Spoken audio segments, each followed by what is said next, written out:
The year is 1969. The album is the story of... Actually, what's the full name of the damn thing? I think it's the Story and Song. The Story and Song from The Haunted Mansion.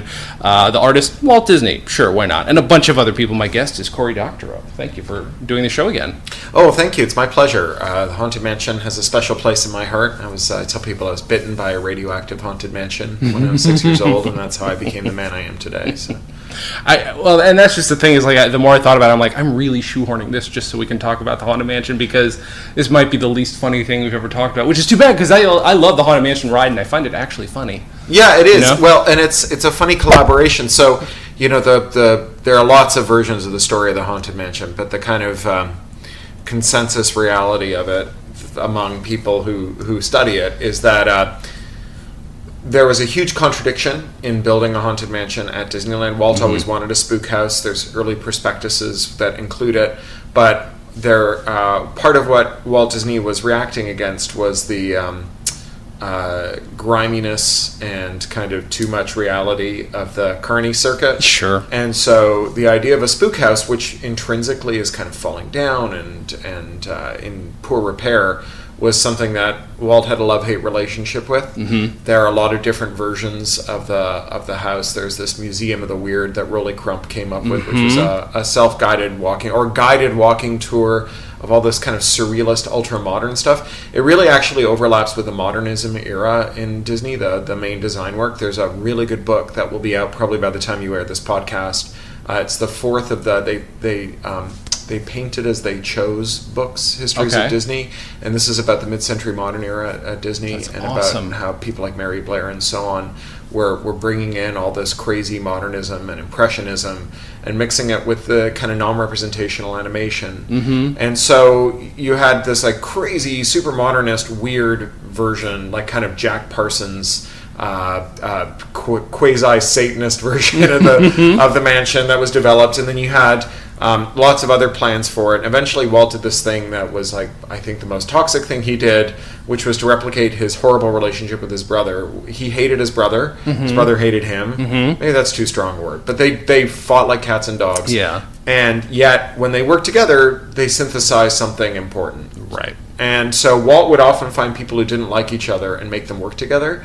And so in this case, a guy named Claude Coates, who was a scenery painter, and a guy named Mark Davis, who was a character designer. And he told them, you guys are going to be the ones who are going to build my mansion. And then he died. Mm-hmm. And finally they were able to build the mansion. And the story goes that they divided up the mansion in order to build it. So Coates builds everything up to... Coates is the scenery guy. Builds everything up to the ballroom, which is just... totally first of all, it's a lot darker, but it's also totally atmospheric, right? There's not a lot of characters. There's just, the paintings and stuff, but there's not a lot of characters per se. And then after that, it's just characters. It's all Mark Davis, and that's where the like high comedy is, or low comedy. It's where all the sight gags are and stuff. That's all Mark Davis stuff. And then over the years, of course, lots of other designers and Imagineers and artists and storytellers and whatever have had a crack at the mansions, because now there's 3 plus Phantom Manor in Paris and Mystic Manor in Hong Kong.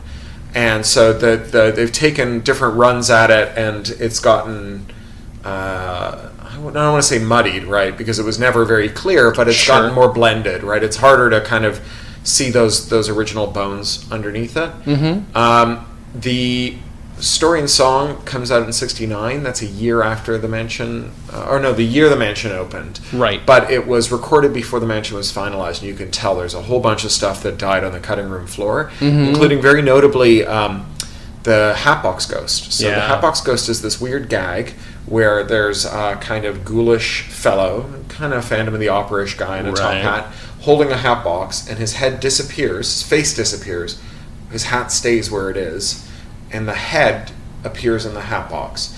And the story was that they had thought about doing it and they'd never done it, that had never been in the Haunted Mansion, but the people had like weird false memories of it.